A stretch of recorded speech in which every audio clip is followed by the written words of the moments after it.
Good evening. My name is Minerva Archer, and I am honored to welcome you to our panel discussion, Beyond the Leash, addressing the intersections of pet homeownership and homelessness in Boulder County.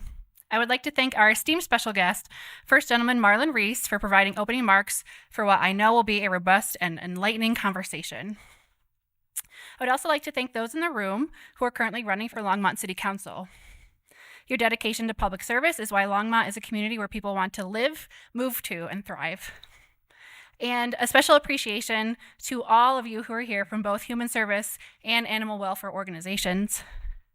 I'm extremely grateful to have gotten to know many of you in my first year here in Longmont, and I look forward to continuing to grow our partnerships. Over the last few months, folks have asked me why the Longmont Humane Society would host a conversation regarding this topic.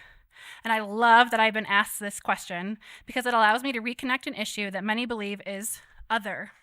Homelessness in many minds happens to other people, it happens in other counties, and it happens in other states. But it is happening right here in Boulder County. And homelessness has impacted people that you know. There are varying levels of homelessness, from couch surfing to being in a shelter system to being completely unsheltered. I don't share my personal story much, but as a teenager, I couch surfed on and off for 2 years during the ongoing severe conflicts with my parents, which have never ended. This was in rural upstate New York, where many families are blue collar and working class and can't afford to take in a child that's not theirs. As a sophomore and junior in high school, I was trying to gain some sense of routine and build my future, but it was absolutely impossible to do so when one day I was home, the next day running away, taking my belongings to someone else's house, and then being asked to leave a week or so later. Although couch surfing is considered to be what many call the hidden form of homelessness, it is incredibly disruptive and damaging. I suffered academically, and I became increasingly depressed and anxious. The first time I attempted to die by suicide, I was 15. I couldn't imagine staying in a world where people didn't want me, where I didn't have a home, where I didn't feel any safety. This led to a future of drug use, and I am only standing here today because of the services in place offered by human services organizations, services many of you offer here in this community to ensure that people like me can have a future regardless of what it looks like. I believe every single person deserves a safe home. Housing is a basic human right, and one that is becoming more and more difficult to obtain for many individuals and families. I do the work that I do because I intersect with so many missions. My career in human services has been given back a piece of myself that I lost as a teenager. As a fair housing advocate in Central New York, I regularly worked with individuals who received eviction notices for simply having emotional support animals. In fact, over 50% of all fair housing cases are related to disability, and unfortunately, we are watching in real time these fair housing provisions and protections be rolled back. Please know how grateful I am that you are here tonight in this audience, learning about such a crucial topic. I hope that you leave tonight with some action items, with more knowledge on how to advocate for our community members experiencing homelessness who also have pets. And now it is my distinct pleasure to welcome our first gentleman, Marlon Reese, to the podium. This is definitely not something I thought 15-year-old would ever do. Welcoming the first gentleman of Colorado.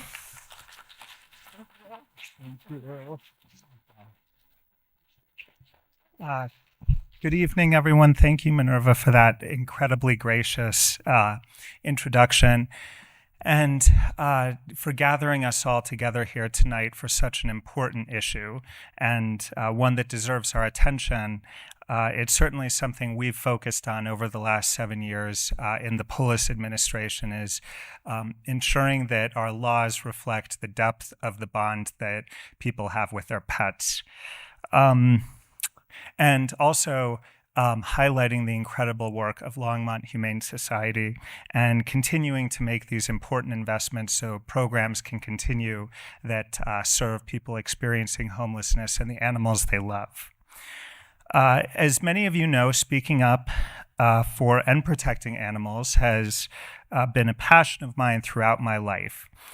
A passion that's hard to trace home to one experience or one exposure to something, but I grew up in a house full of cats and became sort of disillusioned with the fact that we often had to make choices about taking care of our cats against buying a loaf of bread or a carton of milk.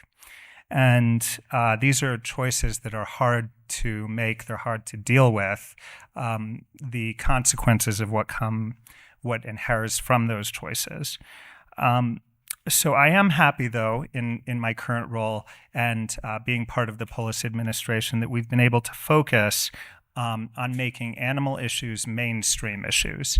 When we first got into office, when I first announced what I would be working on, my hope was just to make animals part of the conversation and to ensure that there was an understanding that people thrive when animals thrive, people thrive. So every one of us understands the strong connection that forms between a human and an animal. Indeed, we know that that bond sometimes runs deeper than those we form with other people. And I know that is definitely true for me and my adorable dog, First Pup Gia, who some of you maybe know through photos and her Instagram account. She's better at social media than I am. And it's not lost on me that my two human kiddos, who are 14 and 11, are currently riding the roller coaster of teenage angst. And they remind me daily, whenever I'm staring at a slammed, closed bedroom door, that Gia and I could spend the whole day together and never be at odds for even a moment. Unfortunately, though, we know that even when people love their pets dearly, challenging and unpredictable life circumstances, including housing instability, can make it difficult to provide needed care for those pets. In many circumstances, these challenges result in people having to make the truly heartbreaking decision to give up those pets, who we all know are never just pets, they're family. And the tragedy doesn't often stop there. Relinquishments forced by financial hardship and housing instability land too many beloved pets in shelters, often leading to worse outcomes for the animals who are suddenly homeless and their owners who've lost a sense of home by not having their beloved pet to share life with. And sometimes people actually refuse housing assistance if it comes with a condition of giving up a pet. I think that I would fall into this category if I were in this situation, because the bond is so important. It gives you a reason to wake up each day and to be able to deal with the challenges that life throws at you. And so we have families being torn apart in addition to the tragedy of housing instability. Now, we know scientists have reported the mental and physical health benefits of caring for and spending time with our pets. This is well documented. And that is why the work of the Longmont Humane Society is so important, providing critical care and support during life's most challenging times. At its heart, this model is about creating safe, compassionate communities that actively prioritize well-being for people and animals alike. This tenet is foundational to our collective identity as Coloradans, I believe. We care about animals enough to make them a priority, and we see the connection between taking care of animals and taking care of ourselves. And by coming together at gatherings like this, we can continue to raise the bar to make care and compassion the norm for people and pets across our state. I believe so wholeheartedly in the work Longmont Humane Society is doing through its Alternative to Intake program, which is designed to provide pet owners with resources to assist with the retention of their pets in their existing homes. Keeping people and pets together through thick and thin is advancing the vital work of building humane communities in Colorado and across the country and indeed across the world. So I'm very pleased to be here with you all tonight. I'm so pleased for the invitation to come in and have a few moments to speak with you. And I know that this will be an incredible panel. These are incredible people doing incredible things. So without further ado, I think I'm passing it off. Am I passing it off? Okay, Cliff. So I'm going to give it to you. And should I push anything on this? No, okay. Have a good night, everybody. Thank you so much.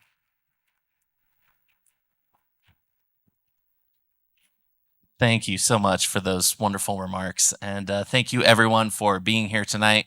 We're so thankful that you could join us for this extremely important conversation.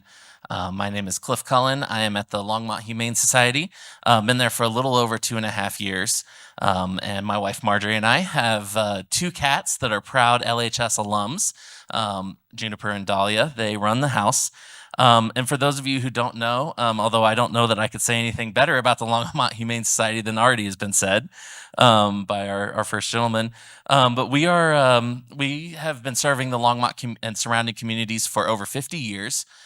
We help thousands and thousands of animals every year, not only through adoptions, but also through our low-cost veterinary clinic, our public training classes, our humane education programs, and then we also support our community with emergency boarding and foster care for people in crisis, and by providing food and supplies to families in need so that they can keep their animals with them.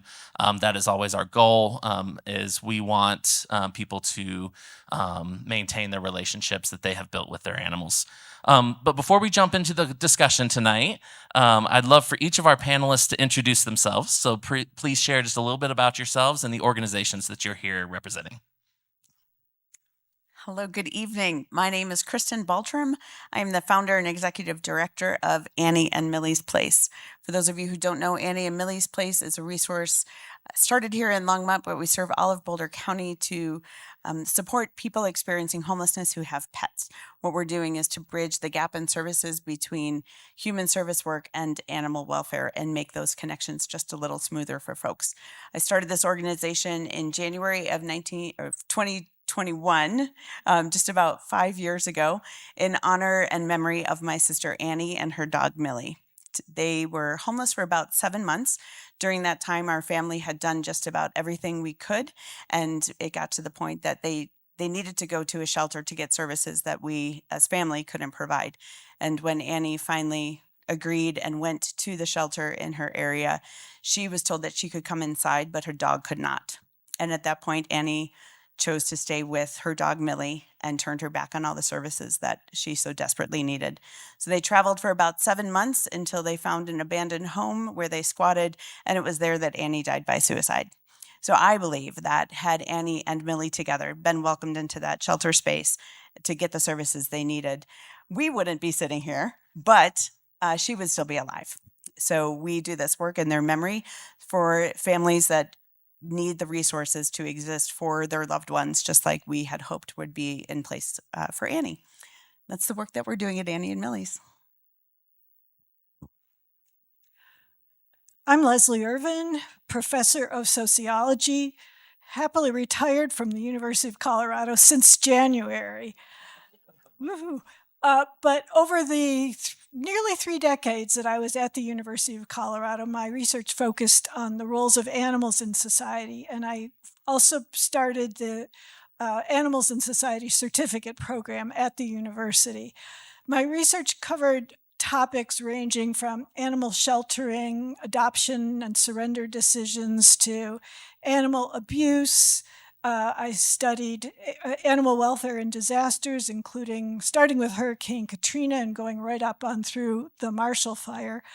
But the reason I'm sitting here tonight is because I also have studied homeless people who live on the streets and in other places with their pets. I did a study in 5 U.S. cities, including Boulder, and along the way, I crossed paths with Kristen 4 years ago, and since then I've been involved with Annie and Millie's.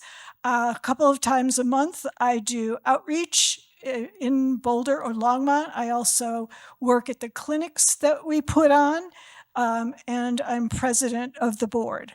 So I've extended what I did in my academic career to my work in retirement. Good evening, everyone. So I'm Trevor Baringer. I am the coordination specialist with Boulder County Housing Department in the Division of Homeless Systems and Coordinated Response.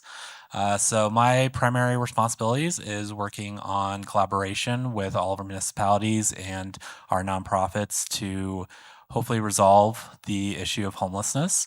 And we are proud collaborators with Annie and Millie's Place to really focus on how we can really help our folks because this is such a big issue, just as the first gentleman had said, that it is something that folks do choose either to live on the streets or to go with their animal companions. And so I think we really need to focus on this as an issue, and just happy to be part of the conversation. And I trump you, I have 3 cats at home that rule the roost. So we can talk more about that later. All right, thank you all so much. So we'll start with our first question tonight. So what are some common challenges that are faced by homeless individuals in Boulder County when it comes to caring for their pets? I'm going to start us off on that one, but I'm looking forward to the continued conversation as well. The biggest challenge that we see is simply the access to services. Right now in Boulder County, there are 2 homeless shelters, but neither one of them are able to really accept all the animal companions that come with their people. And there's good reason for that. I'm not here to talk bad about those organizations. They just have certain limitations in the buildings and the facilities and in the programs that they're running right now. So they're not able to extend the program to also include pets in that. I do want to give a shout out to the 2 DV shelters, the 2 domestic violence shelters in Boulder County that are both pet friendly. We know that that subset of folks who are in shelter spaces, it's really important for them to be able to take their animal because of the high statistic with abusers also abusing animals. So it's really important for those people to be able to escape there. So in one sense, I'm super proud of Boulder County for that. But for people as experiencing homelessness, there really isn't that access to service. And like in Annie's case, when you walk in, when you're finally ready to accept the help that is there and you're turned away because of the one being that gives you your purpose and love and companionship, it's really heartbreaking. So that it just is the first step to receiving all the others. Those are the biggest challenge I see. Yeah, access to services is just so important that they essentially lose access to services. And I'm going to put a really plain point on it. Imagine that you had your dog's leash in your hand 24/7.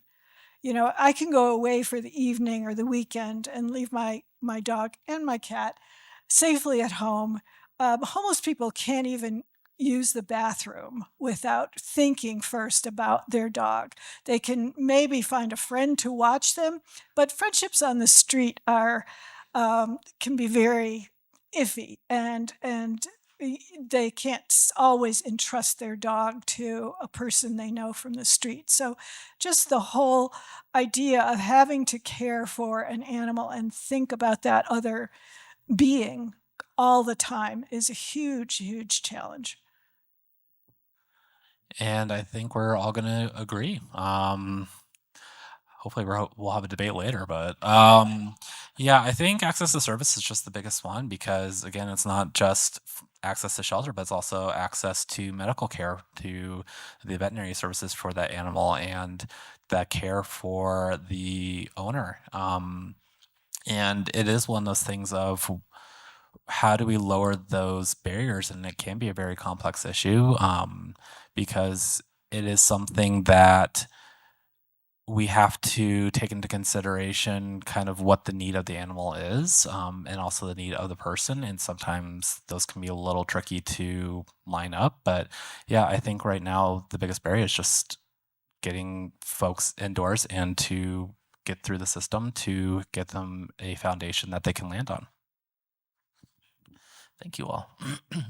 Are there any specific resources or programs in Boulder County that assist homeless pet owners, and how effective are these programs? Well, I would like to say that Annie and Millie's Place is the one organization in Boulder County that is addressing this issue, and I think we're super effective.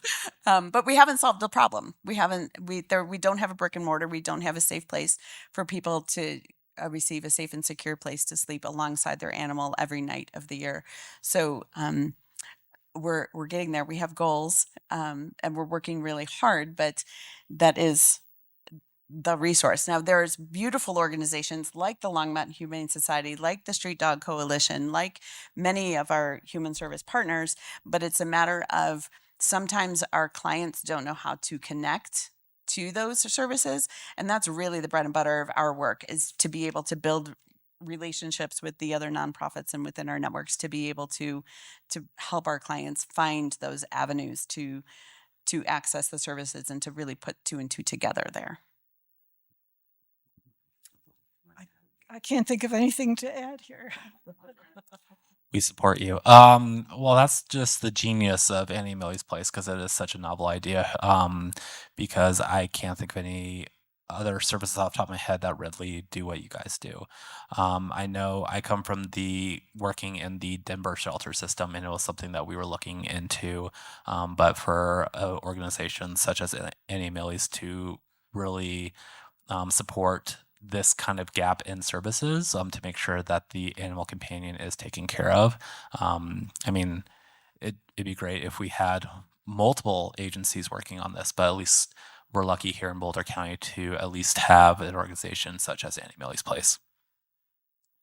Thank you. All right. How do pets impact the health and safety of homeless individuals, both for the owners and the broader community? This is having pets while you're homeless is a double-edged sword, or it's, has pros and cons. First of all, there's the obvious companionship, the unconditional love. The pet is not going to care what your clothes look like, if you've had a shower, if you've lost your teeth. The pet just provides love and also meaning on a daily basis through having to care for another being, provides that structure for a person's life that is lost. So lots of benefits in intangible terms, but also lots and lots of pitfalls and problems. We've already mentioned the difficulty accessing services. Homeless people who are in public with their pets face regular criticism from members of the housed public who criticize them not only for being homeless, but also how dare they have a pet when they supposedly can't even take care of themselves. And so they have to contend with continuous assaults to their character.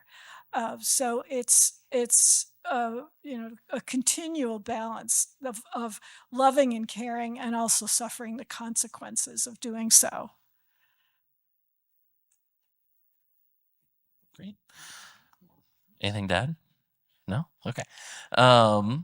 How does you've kind of touched on this, but how does society's perception of homelessness and pet ownership influence the decisions made by homeless individuals regarding their pets? I feel like there might be a book title that I've heard that relates to this. Okay. Homelessness is deeply stigmatized. It's seen as a moral problem. In the abstract, most people realize that it's a policy issue, it's an economic issue, but on an individual basis, it's seen as a moral shortcoming of that individual. And that stigma is, it has something like a halo effect that contaminates everything that person is involved in. So the pet ownership is also stigmatized and prevents the person from having a sense of integrity, personal value, agency, all the things that people who are housed can more or less take for granted. Anything else? Okay, great. What policies could be implemented to better support homeless pet owners in Boulder County? I'll say, yeah, I think that's... Yeah, I'm the policy guy, huh? So, I mean, as I kind of stated before, it is a complex issue. And I think what the tough part is that we have to look at when we're doing policies from a 360 view. And so a great conversation around that is what's the role of emotional support animals when it comes to residency? Because for animal assistance, they're trained to do a specific response. In emotional support animals, I mean, it can be pretty easy to get an emotional support letter, get a vest, and things like that. And so there's no real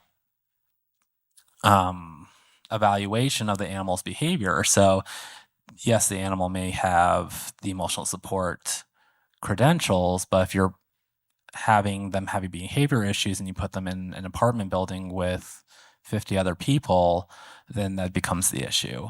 And so for what the policies that can really help is, again, lowering the barriers, but then also really thinking about what are the consequences and unintended consequences. So it is something that we're always continuing to look at, but sadly, it's just not a straightforward answer. All right. Speaking of consequences and unintended or otherwise, can you share any stories of programs or initiatives that have helped or hindered homeless pet owners in our area? Yeah, we have so many stories. I will let my friends share stories too, but I'm gonna share one of my most favorite stories ever. We were doing a clinic with our partners at the Street Dog Coalition. We were doing it here on the church property up in Longmont, and this woman had stopped by. She was a housed woman, but she was fragilely housed. Like there was just her resources were extremely limited. She only spoke Spanish, but she had somehow seen what was happening, and she had dogs. And so she had two little dogs. So she pulled in and in very broken English asked like what's happening for the animals here. And we happened to have a volunteer who was a native Spanish speaker and was one of the medical students. This particular clinic was a One Health clinic, meaning we had human health screenings, human dental screenings alongside the veterinary care. And one of the medical volunteers who was a native Spanish speaker was one of the medical students, so she spoke medical Spanish, which is a whole different set. And she was able to walk alongside this woman, and we got her dogs checked in. And as they were waiting for their turn with the veterinarian, this woman took advantage and went and did a dental cleaning for herself. It was during the dental cleaning that she found out she had a raging dental infection. And then when she went to do the medical screening, they found out that her sugar levels were well over 600, likely due to the dental cleaning. And the medical director who was working with the screenings was able to get her an immediate appointment at the Salud Clinic to get her in and get her medications and get everything balanced out and taken care of. So the one event that brought her in was her care for her dogs, which opened up all these other avenues for her. And I believe we saved other lives that day. And I couldn't be prouder of the teams that worked together to make that happen. Do you want to talk about cute? Cute. Yeah, okay. Kristen and I were we're talking with one of our clients whose dog had been helped at our clinics. And so we were talking with him about some other services that he could access from other agencies. And he kept saying, he couldn't see it on his phone. And we were saying, well, you just make him do this, do this, do this. And he just couldn't see it. And because we knew him through his dog, we found out that he just needed a $20 pair of reading glasses. And Kristen went to Walgreens and got him a pair of reading glasses, and it changed his world. So because of the dog, he was able to then see and make appointments on his own phone. Okay. You should tell that story. The Leash. Okay. We have so many. We invite you to let us take you out for coffee and tell you all the stories. It's so fun. But down in Boulder, when we do our regular outreach, we set up a table and let people. It's as if they're shopping. They can take one of our tote bags, they can pick out the food they need, they can grab a collar, they can grab a leash, they can grab toys for their pets, whatever they need. And this one young man came up to our table and he was kind of looking at the stuff that we had to offer. and he picked up a leash, and this is a brand new leash. We really work hard to collect new products to give out. And he looked at the other volunteer and me and said, "Can I have this, or is it too good?" And so the other volunteer and I just wanted to say, "Here, take 5 of them," just broke our hearts. But yeah, just thought it was too good.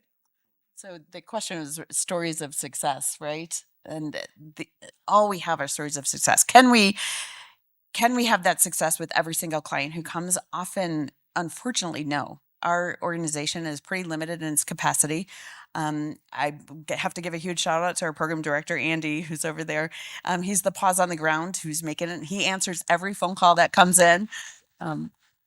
Which is super great. But there are times that we have to say no because we just don't have that program in place, or we don't have a resource for that, or we don't have a foster caregiver, which we'll talk about. We don't have all the things to solve all the problems yet. But what Andy does do is try to find a different resource. We always want to, if we say no, we want to say no, but here's another answer. Here's another phone number. Here's somebody else you can contact, because we never want to be where the conversation stops. We want to be an avenue toward the next thing. Thank you, Lizer. Since Kristen offered, I would highly recommend you take her up on going out to coffee and hearing stories. It's there's all kinds of incredible stories. So how can outreach efforts be improved to ensure that homeless pet owners are aware of the resources available to them? I personally am very curious about this in the Longmont Humane Society, because we have a number of resources that are available that not everyone knows about, and I'm sure you all experience this as well. So Just email me. So I have the privilege of being able to work with a lot of our outreach workers, and I think it's amazing that the work that they do and be able to connect with people where they're at. And I think it is just a thing of just knowing and what the resources are. So it's basically just making sure, because our outreach workers here in Boulder County are phenomenal. And so when we are able to disperse information as far as what resources are out there, they're right on top of it. And so the big thing is just the knowing. And so for us, it's just getting that information and getting it dispersed, and so that we can get it to the people that are needing it the most. Building on that, I think that's part of why we wanted to have this conversation here, because the more people know about the services and how we're working together and how we're building collaborations and how we're doing all that, you all get to be part of the team that spreads that news out in the community. Every share of a Facebook post, every forward of an email, every conversation you're having when you see somebody on the street with an animal and the person in the car next to you says something, every time you have an opportunity to share now what you're learning tonight, you become part of our volunteer team. So thanks for signing up. yeah, you didn't know that was part of the deal tonight when you showed up. We have one more prepared question, and then we'll open it up for audience questions.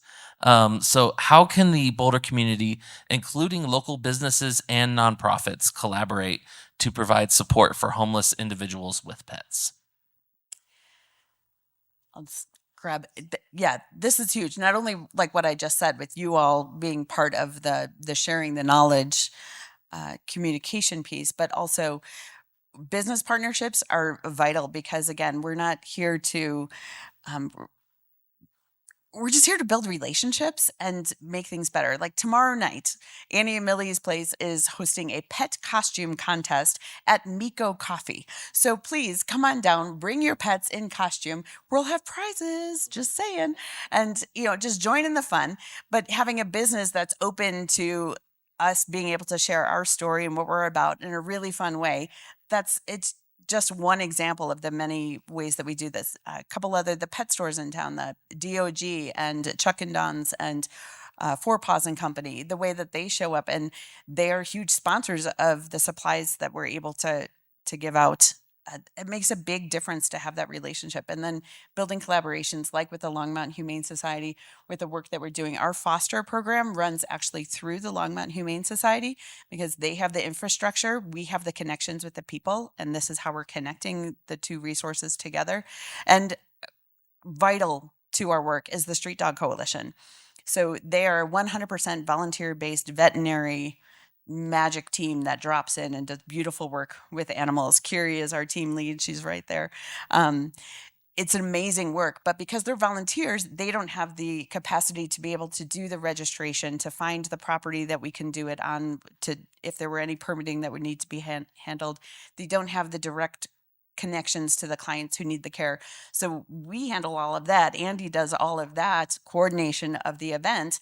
And then the Street Dog Coalition drops in and works their magic. So like, this is how nonprofits, we're doing all the work together in different ways. And if each of us do what we're good at, we can like blow this place up with goodness. It's going to be amazing. I also want to say something about how individuals can help, and that has to do with making eye contact, smiling, talking to someone who's on the street with a pet. We have backpacks made up that include a bottle of water and an energy bar for the person, and some pet food and a bowl and our information, so that some hand sanitizer too, so that the person can know about Annie and Millie's and also have a few resources to make life a little bit easier. And I will second and third everything that was just said. I think being in this work as long as I have, I think it's just the humanization of it. I think it's getting to know people and knowing their story. I mean, coming from a systems lens, I can spout data, but it really does take the story of that person and their animal and kind of how they got into that situation. And so I think it is what we talked about, which is that destigmatization of what homelessness is and what that experience is like. And so I think there's just an easy way of saying this person's homeless, and that's their kind of own fault of doing it. But I think when you start looking at the work and what's really going on out there, and there's reasons why people are in the situations that they are. I mean, coming from the shelter work really made it realize that we're all one bad day from ending up where a lot of folks are. So I think it is just sharing their stories and really connecting, and like we said, just knowing what the resources are out there for folks. All right, thank you all. So we'd love to open it up to audience questions. Minerva has the microphone, and then for those who ask a question, we have one of the Annie and Millie's packs here that you can give to someone that you see on the street. So if you ask a question, you can get one of those. I don't know if you want me to, if they come up afterwards. I'll give them out at the end. Okay, Yeah. out at the end. Yeah. Great. Okay, awesome. All right. Oh, wait for the microphone. Sorry. Yeah. It's for the report. Okay. So I'm a numbers guy. Can you kind of give us an idea what percentage of homeless people have pets? Are we talking 25%, 50%? Yeah. Do you want to go your Oh, statistician? the research varies, depends on parts of the country, but the lowest it's between 5 and 20% of the homeless population. And I would say in Boulder, Trevor, correct us if we're wrong, and Andy is here as well to verify, but we're finding in Longmont, it's probably about 7 to 10%, and in Boulder, it's probably about 17%. So we fit right between the national statistic, but for Annie and Millie's place, about 2/3 of our clients are in Boulder, about 1/3 in Longmont, and then we have a handful that come from East County and other areas as well that kind of make that up a little bit, if that helps. Would you say it's pretty close? Yeah. There is a point in time count. The point in time count is when it's correct me, fourth Monday of January. It's a national day. Right, but Boulder, that's what I was gonna say, there is a national count, and then Boulder does a summer count as well, because you can imagine the amount of people living outside in January, and Boulder is very different than the number of people living outside in the summer, right, in Boulder. So I'm very proud of Boulder County taking on a summer count to do that. And Yeah, and just thanks to the advocacy of Annie Millie's and the summer point in time count that she's referencing, we actually did add the question of if they have an animal and is that a reason why they are not seeking services. So it's amazing just what advocacy does, because now we have that data to support. And real quick, how many people does that represent? About 17% of homeless folks in Boulder. Okay. Just curious. The point in time count, though, does miss the hidden homeless. So the people who are couch surfing, or the people who aren't housed in places where the surveyors would. Yep. No. Yeah, the point in time count is literally what it just says. It's just a snapshot in time. It's literally just that day and what we're counting. And incorrect that it is focusing on folks that we observably see on the streets. So it's not counting the hidden homeless of those who are couch surfing or potentially live in their car or just are not in the public view, which represents quite a lot. So. Did you say there's like a couple hundred? Yeah, probably about a couple hundred. We know that there's. Would it help to know how many beds there are in our shelter systems? We're getting yes. How many are at 160 at All Roads in Boulder and 49 at there's a Hope person in here. 49. I'm getting nods that are yes, 49. So that's how many beds there are. There's 200 beds. We know they're all full, and we know that there's more out there. Yeah, again, it's hard because they're not all raising their hands saying, sign me up. Yeah.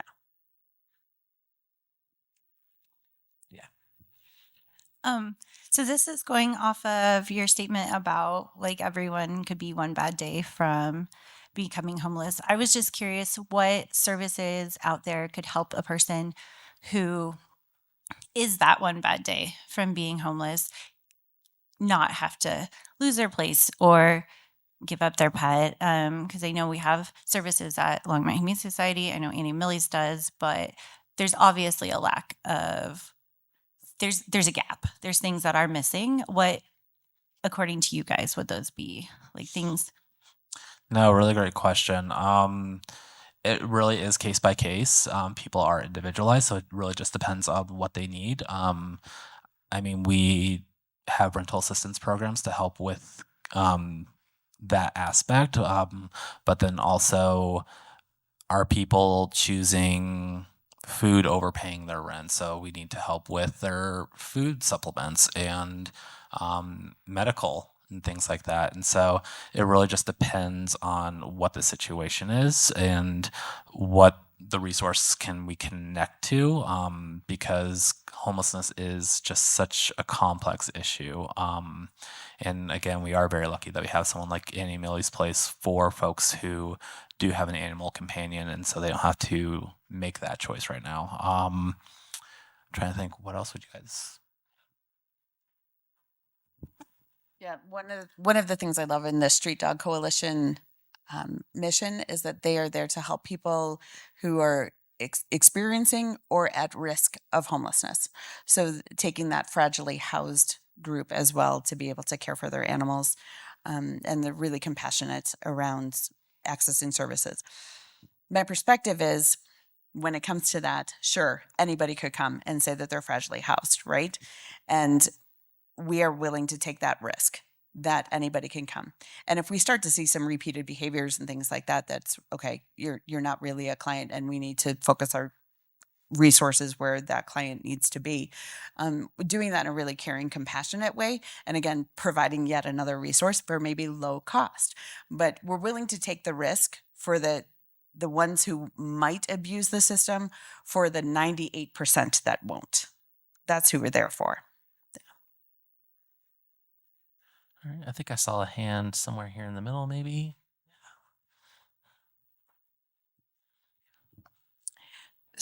So I'm wondering, how do they find you?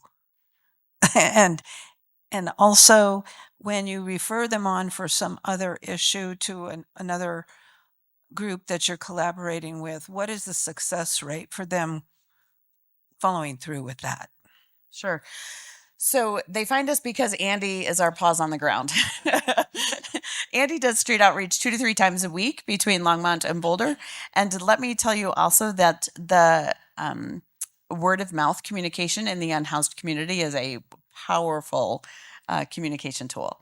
When people know that there's a compassionate, kind resource showing up, they're going to tell their friends, and the word spreads within that community. So they find us because of outreach efforts, because of our partnership with outreach organizations like Deacon's Closet down in Boulder, like the lead team here in Longmont, like the other teams, knowing who we are and then sharing that resource. They know about us because people like you keep those backpacks in your car and hand the backpack to them, and it has our phone number on the inside. So it's both through their own network as well as through the people who are being kind and compassionate out there. One of our hashtags we use all the time is unleash compassion, as it means if you like take your dog off its leash, it runs wild, right? What would the world be like if we let compassion run wild and wag its little butt around, right? It'd be so cool. So they find us that way. When we're unable to help and we connect them to a different service, often that's only because they're outside of our service zone. And like right now, we serve primarily Boulder County. We are a Boulder County service. We know that Weld County, Larimer County, Jefferson County, I always say that county lines are perforated, and we lean into each other's resources when and how we can. When we make a referral to somebody who's calling from Denver, we will often refer to Humane Colorado. We'll refer to the Denver Animal Shelter or Foothills Animal Shelter. And then once we do that handoff to them or give them the resources, it's really up to them to be able to do that. So we don't track the success rates for their connections. Sometimes we can make that introduction ourselves and make some of that connections ourselves, but it really is a case by case situation. Yeah, and I'll just add to that we've partnered with Annie and Millie's for several years at this point, and it used to be that when we told people about Annie and Millie's, several people wouldn't know. But recently, when we mention Annie and Millie's, they're like, "Oh yeah, I think I talked to Andy at one point." So it happens a lot now. All right, another yes. There are many animal welfare groups that will refuse to adopt a pet out to someone who's currently experiencing homelessness. Do you feel that your services should be preferentially available to those who enter homelessness with a pet versus those who adopt a pet while homeless? That's a good, hard, complex question. Thank you, Dr. Ivanovich. So, we honestly don't ask the question of, did you have your pet first or did you adopt your pet once being on the street? All we know is those people and their pets show up together. And so we don't ask that question. It's hard to tell. I know, like, for Annie, she became homeless with Millie, right? And so she wasn't going to choose. However, I know, because I know Annie, that if Annie didn't become homeless with Millie by her side, she's like Snow White. She would have attracted some other animal that just would have come into her life, and she would have had this relationship with them. So I believe that how they show up is how we treat them. And it's really difficult to do. We do say, and we work right alongside the Street Dog Coalition policy, that we will support you and your animal, but once you're housed, we walk alongside for 2 years, because we know just because you get into housing doesn't mean all of your problems magically go away. So we walk alongside for up to 2 years, but we limit the care that we're able to do if they were to adopt another animal once they're housed. That animal is off limits. And we try to manage the care for people on the street who have 2 animals or less, like either 1 or 2 animals. We don't support breeding as a business. If we know that people are breeding their animals to give the puppies away or sell their puppies or whatever, we don't support that. We're high supporters of spay and neuter. So it's that really, really gray area that I'm not giving you a concrete answer on. I'm sorry. I thought it was a great answer. There was one client that we attempted to try to help him adopt a pet. I don't know if you remember that. It was in our really early stages where he had lost a pet and was having some mental health issues, was really interested in adopting a dog, and the Humane Society was refusing, knowing the situation that he was in. So that was a little bit of a tricky situation for us to be in. We were trying to help provide him a pet as a resource for his mental health, and the animal welfare organization refused. Do you want to answer that question? I'm not on the panel tonight. I'm just the moderator. It's that's complicated. We our requirements at the Humane Society are that you have to have a valid ID, which would technically show that you have a place of residence. We are an open admission shelter, and that is our only real requirement for adoption, is that you have a valid ID. And then we will counsel people on if the animal is a fit for their situation. We try to talk to them about where, what resources they have available, all of that kind of thing.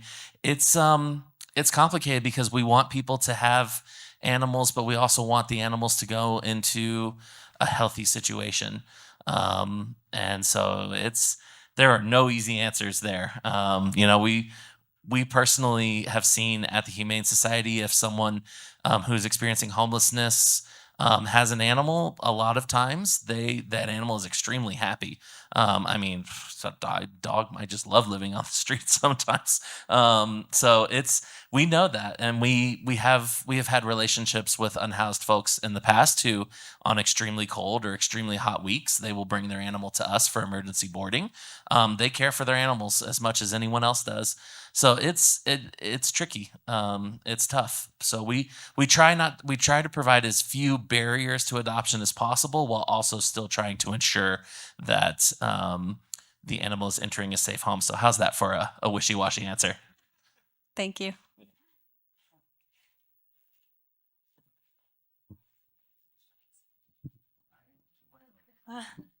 Hi. So this is a question related to stigma and judgment and all of these things that I'm sure, well, you've discussed coming across kind of constantly and your clients facing constantly. We've also seen that when folks unfortunately have to make the decision to surrender their animal or are forced to surrender, they also often face judgment and shame. What comes to mind is people on the internet saying, I'd rather live in my car than surrender my animal, which we could talk about. But I guess, how do you all see a path forward, not only to addressing that and changing that stigma in the general public, but all the way through to people who make policy decisions and allocate resources? Because I'm sure that in some level, that stigma trickles to them as well. Big question. Sorry. Policy? You invoked policy, so it's instantly me. That's just a really great question, and I'll say from personal experience, it's hard to understand the work unless you're in the work. I have to say that I had an idea of what the experience of homelessness was in my mind, but then when I started coming into the field and really learning about it, it does change people's perception and biases. And that's the tough one, because if folks haven't really touched on this work, it's tough for them to wrap their heads around the unconscious biases, because we've talked extent tonight that just in the general zeitgeist of everything, that the perception of homelessness is that it's the person's fault and they're the ones choosing to have an animal, and how dare they think of themselves rather than the animal's well-being, which again is not the case. A lot of folks do have it for stability, emotional support, as well as protection, because again, they're living on the streets. And so where it starts with you all. It starts with just having these conversations, because that's probably where people are going to learn is, hey, I went to this panel and they were talking about pets and homelessness, and this is what I learned from it. And although it may not change someone's perception right away, it still plants that seed. And I think that's where that's where the work is, and that's where the start is having the conversations. Because I mean, I don't know how many people have here tonight have a conversation about pets and homelessness on a regular basis. But when you put that thought in people's heads, it does help change that. And hopefully it'll trickle up and start making its effect on our policymakers. I, once upon a time, was one of those people who said, they shouldn't have a pet if they can't take care of themselves. It's long before I did the research for the book, and through volunteering at the Humane Society of Boulder Valley, it became very obvious to me that the pets who had the worst problems were coming from very fine homes. They weren't coming in from people who lived on the streets. And as I did the research, I learned, as Cliff said, that the dogs, in particular, of unhoused people are often very, very happy and well socialized.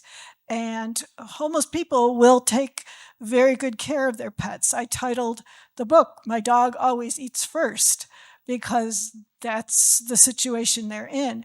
They, as a rule, there are exceptions for sure, but as a rule, they take very good care of their dogs,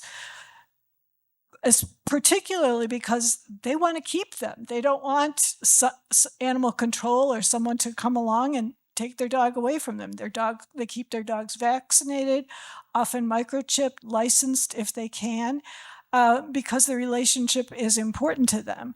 And for the research, I talked to animal control officers and veterinarians, and my observation was confirmed that the dogs who were abused, neglected, most often came out of homes, housed situations, not from unhoused people.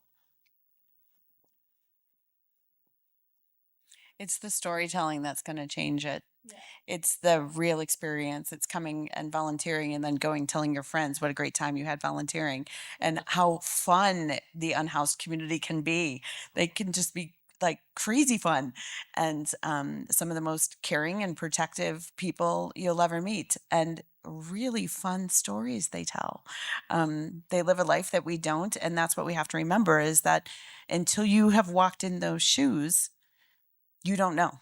And so that's telling the story of our experiences. And my last conversation with Annie, I was like, just surrender Millie so you can get what you need and she can get what she needs. She had lots of expletives to say in response to that. But when Annie died and Millie was the only one there, that's when it's switched for me. I was like, oh, wait a second, I get this now. And so being able to tell that story and being able to tell the story of the work that's happening and being able to tell the story of our clients, those storytelling opportunities are huge. And are we going to change everybody's mind? Probably not. But do we want to? 100%. And we're going to work at it. Yeah.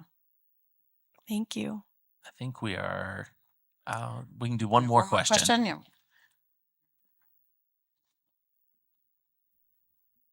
It's really more of a comment. Dr. Irvine gifted me her book, and I've read it, and I learned a lot. And I have friends who now have read it, and there are a lot of things that are not obvious, even if you're interested in this area.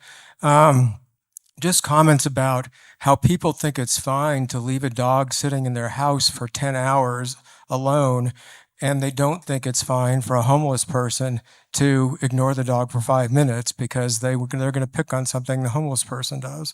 And so I think for people who are readers and would be, and some legislators are that, even if they have other issues, that recommending her book, I think, is a way to get the information, especially about the animal side of this out. Thank you for that. It's always good to know someone outside of my immediate family has read the book. All right. Well, thank you all so much for being here tonight. This is extremely important conversation, and we're so grateful. Thank you to our panelists for being here. It's just the work that you guys do is incredible. I'm so thankful to partner with you all. In your program, there are resources, ways to get involved. Definitely read Dr. Irvine's book. I have it. I've read it myself, so that's someone else outside your family. But there are QR codes in here for supporting Annie and Millie, staying up to date on homeless solutions, and if you want a change in perspective, come sit at our intake desk for an afternoon. And the number of people who come in begging not to have to surrender their animals or crying because they have to, it'll change your perspective. Once you have experienced some of these things, or go hang out with Andy or Kristen, speaking with unhoused folks on the street and learn about their experiences, it'll change your perspective. But we thank you so much again. If you asked a question, be sure to get one of the bags. And we also, Minerva has a drawing for a copy of Dr. Irvine's book. We have 3 copies, so 3 more people outside of your family will read your book. So if everybody has their raffle ticket. Let's see. First one, 449-6200. Everybody's looking for the raffle tickets. Sorry. Oh, nice. Yeah. All right. The next one, 449-6210. Awesome. All right. Last copy, 449-6209. Awesome. Oh, great. Yeah. Sure Yeah. will. 449-6196. All right. There you go. Awesome. Thank you, everybody, for coming. Super appreciate you being here. And yes, please share the story and share the experience from tonight. Thank you.